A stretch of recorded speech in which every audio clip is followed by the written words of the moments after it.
l'envie de lutter contre les violences faites aux femmes est née quand j'ai commencé à travailler.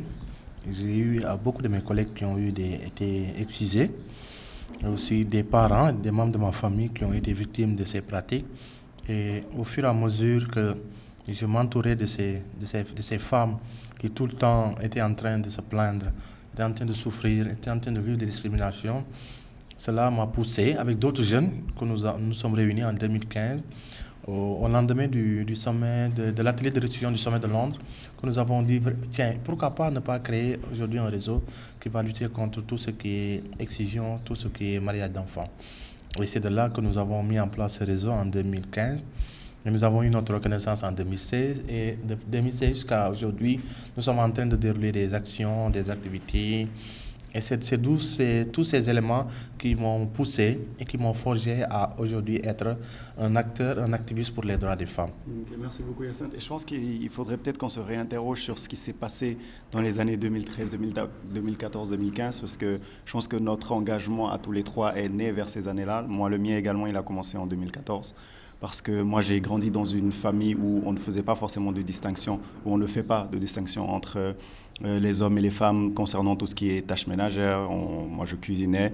La propreté de ta chambre est ta responsabilité en tant qu'individu, sans distinction de que tu sois un homme ou une femme.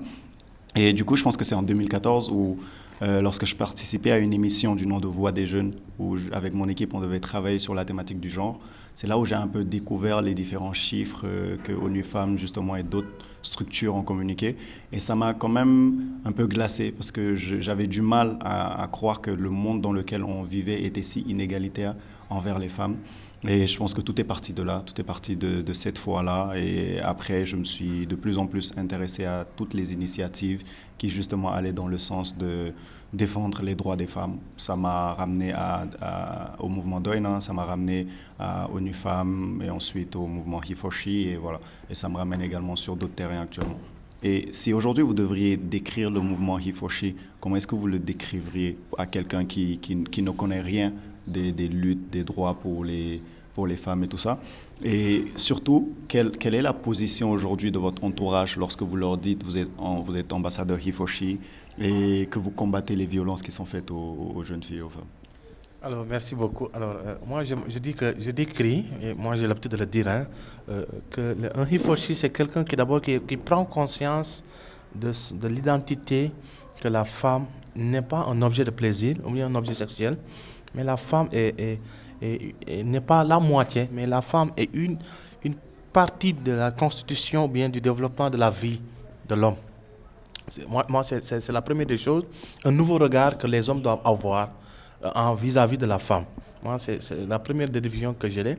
Et la deuxième des définitions que je vais donner, c'est peut-être le fait que les hommes accompagnent, le fait que les hommes se lèvent pour lutter, pour défendre les droits, les causes des femmes qui ont été longtemps discriminées, qui ont vécu plusieurs fois des violences, des stigmatisations. Et aujourd'hui, c'est ça aujourd'hui que moi, je me suis forgé. C'est ça que je développe en tant qu'ambassadeur He4She.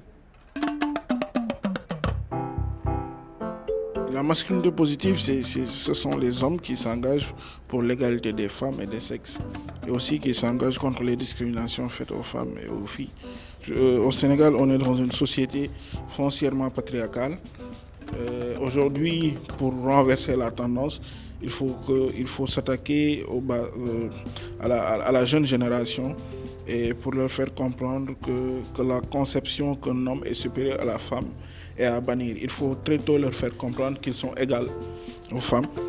Il faut mener des séances de formation dans les écoles et aussi essayer de traduire sur nos langues nationales ce que signifie la masculinité positive et ce que signifie aussi l'égalité des sexes.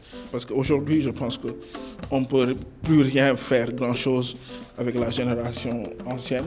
Donc il faut retravailler à la base.